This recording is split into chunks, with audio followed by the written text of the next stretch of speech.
maglilinis tayo ng isda. Tawag dito lawihan. Yan o. Bili 50 pesos. Paksiw natin yan. Tsaka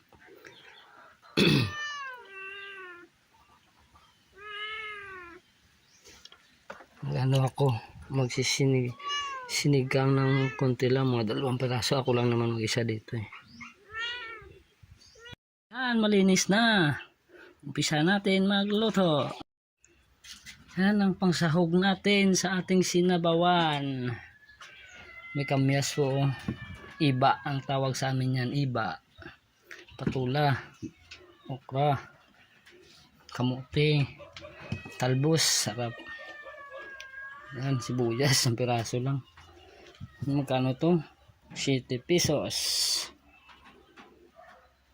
Yan po, napaglakay na ako ng sibuyas, kamyas. Yan. Tsaka ito, mamaya na ito.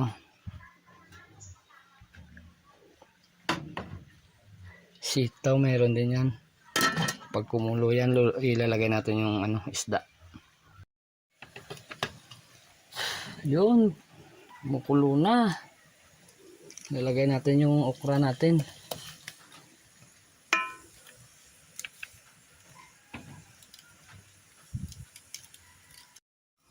Maglagay na rin tayo ng isda.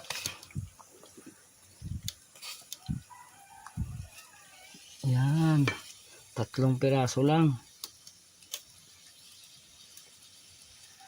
Na rin natin to. Kulo, no?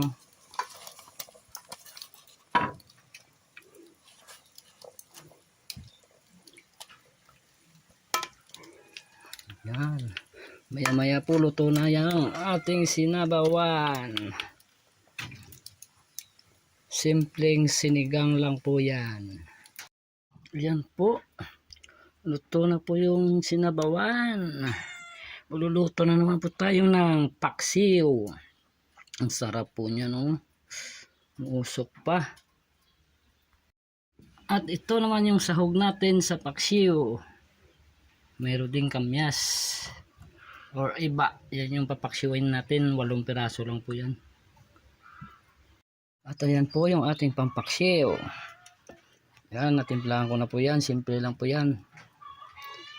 Asin, bitchin, magic, suka, tuyo, sibuyas, bawang, tsaka kamyas.